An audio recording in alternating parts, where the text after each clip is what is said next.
सामाजिक कार्यकर्ता और शिक्षा सुधार की आवाज बने सोनम वांगचुक ने अपना अनशन तोड़ दिया है।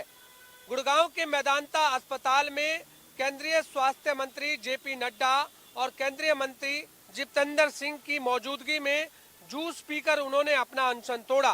कल देर रात ये दोनों बड़े नेता गुड़गांव के मेदांता अस्पताल पहुंचे थे और सोनम वांगचुक से मिलने के बाद उन्होंने सोनम वांगचुक का अनशन तुड़वाया।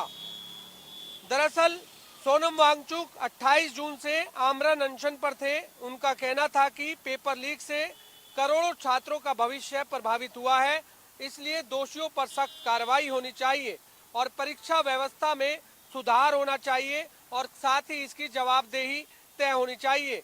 तो लगातार इसको लेकर वो अनशन कर रहे थे और अब अनशन खत्म कराने में केंद्रीय स्वास्थ्य मंत्री जेपी नड्डा और केंद्रीय मंत्री जितेंद्र सिंह गुड़गांव के मेदांता अस्पताल पहुंचे, जहां उन्होंने सोनम वांगचुक से मुलाकात की और उसके बाद सरकार की ओर से उन्हें भरोसा दिया गया कि छात्रों की चिंताओं पर गंभीरता से काम होगा, शांतिपूर्ण प्रदर्शन करने वाले छात्रों पर दंडात्मक कार्रवाई नहीं होगी और परीक्षा व्यवस्था में सुधार के लिए आगे भी संवाद जारी रहेगा। इसके बाद वांगचुक ने अपना अनशन समाप्त करने की सहमति जताई।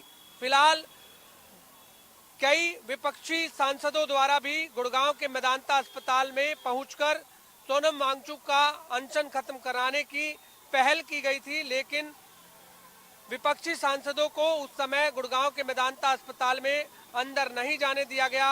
इसके बाद वो धरने पर बैठे और उनकी फिर पत्नी बाहर आती है, उनको चिट्ठी देते हैं और लगातार उनसे अनशन खत्म कराने की अपील करते हैं। फिलहाल सोनम वांगचुक गुड़गांव के मेदांता अस्पताल में 3rd फ्लोर पर आईसीयू में भर्ती हैं।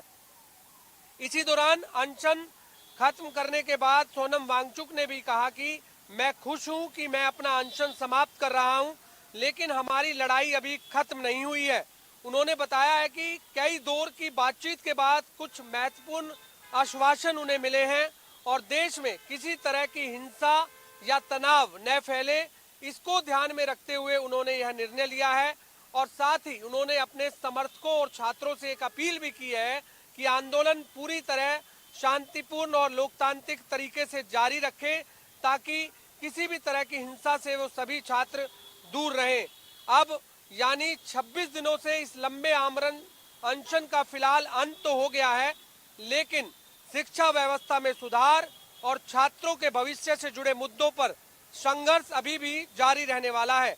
अब सबकी नजर इस बात पर होगी कि सरकार अपने दिए गए आश्वासनों को कितनी जल्दी और किस रूप में लागू करती है, क्योंकि लगातार जिन मांगों को लेकर सोनम वांगचुक आमरण अनशन पर बैठे थे, उनकी साफ तौर से मांग थी कि जो नीट पेपर लीक में दोषी हैं उनको सजा मिलनी चाहिए, परीक्षा व्यवस्था में सुधार होना चाहिए और उसके बाद जो शिक्षा मंत्री हैं, केंद्रीय शिक्षा मंत्री धर्मेंद्र प्रधान, उनके इस्तीफे की भी बात हुई। और साथ ही जब तमाम जो छात्र दिल्ली के जंतर मंतर पर पहुंचे, जब प्रदर्शन हुआ और जिन छात्रों पर एफआईआर दर्ज हुई, उनकी भी मांग इसमें फिर जुड़ गई।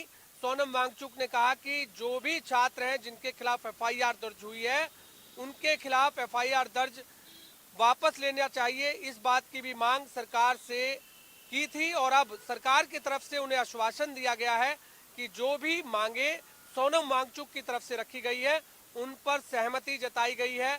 लेकिन सबसे बड़ी बात कि सरकार द्वारा जो अब आश्वासन मिला है, उसको अब ये देखना होगा कि वह कितनी जल्दी लागू होता है और किन किन बातों पर सहमति जताई जाती है। कैमरामैन इंद्र के साथ